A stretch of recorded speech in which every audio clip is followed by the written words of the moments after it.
আল্লাহ কি করবো একটা বার মাফ করেন ভাই। ও ভাই আমি ভাই এই রোডে আমার হাতি বড় দেখো না ভাই, আমি কিস্তি উড়াই কেমনে মা আমার চাল কেনার মতো পয়সা নেই, আমি ধরবো না তুমি করতে নি। আমগুলি বাবু বিপদে বলে লাভ আছে? আইনের লোকেরা যদি প্রথম থেকে না দেয় যাইতে আমরা যাইতে পারি কন? ও ভাই একটু ভাই ভিডিও করে না ভাই আমার ও ভাই আমি রাম রে ও মোর আল্লাহ গো, ও আমার আল্লাহ গো, আমি আল্লাহ আল্লাহ গো কিস্তি উড়ে রেখেছি। আল্লাহ কি করবো? ও আল্লাহ কি করবো একটা বার মাফ করেন ভাই। ও ভাই আমি ভাই এই রোডে আমার হাতি বড় দেখো না ভাই, আমি কিস্তি উড়াই কেমনে করবো? ও ভাই আমার ও ভাই রে ও ভাই ওরে একটা আমার শুধু ও ভাই আমার মাইরালান ভাই আমার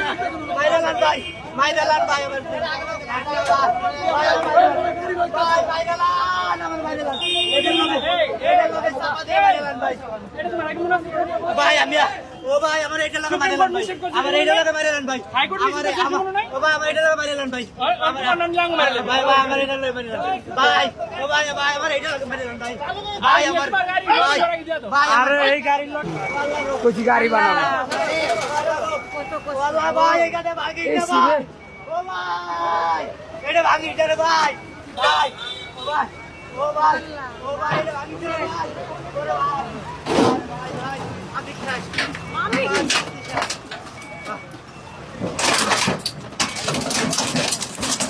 একদম ক্লিয়ার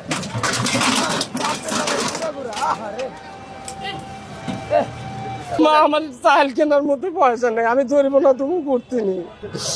গাড়ি কি আপনার নিজের? না আমার নিজের না। তাদের বলেন আমার গাড়ি নিজের না, আমি অন্য গাড়ি না, চালাই। আমি তো বললাম যে আমার মালিকের গাড়ি। গতকালকে এই গাড়িটা নিয়েছি, আমি পায়ে ঠেলার গাড়ি চালাতাম, পায়ের গাড়ি ঠেলা গাড়ির যে পারি না, না পারার কারণে এই গাড়িটা গতকালকে নিয়েছি। এখন কি করবেন বলেন? এখন কি করবো, কি করার আছে আমার? আর স্যার আমার আর কি করার আছে? জরিমানা দিতে হবে কি আপনার? অবশ্যই জরিমানা দিতে হবে। কিভাবে দিবেন? জরিমানা দেওয়ার মতো আমার কোনো করতে নেই, কিভাবে দেবো? বলে তো দেয়, কিন্তু আমি এই এলাকা তো চালাই না, এই মাত্র হুট করে একটা যাত্রী ধরে নিয়ে আসছে এইদিকে। আমি চালাই ওই স্ট্যান্ড প্লাজার বাংলা মোটর ওই দিক গিলা ভিতরে। আপনার গাড়ি কি করছে? গাড়ি ওদের গালায় তুলে নিয়ে গেছে, ট্রাকে ভেঙে ফেলছে। আমি আর কিছু বলতে পারছি না। দর্শক দেখতে পাচ্ছেন যে অটো রিকশা বন্ধে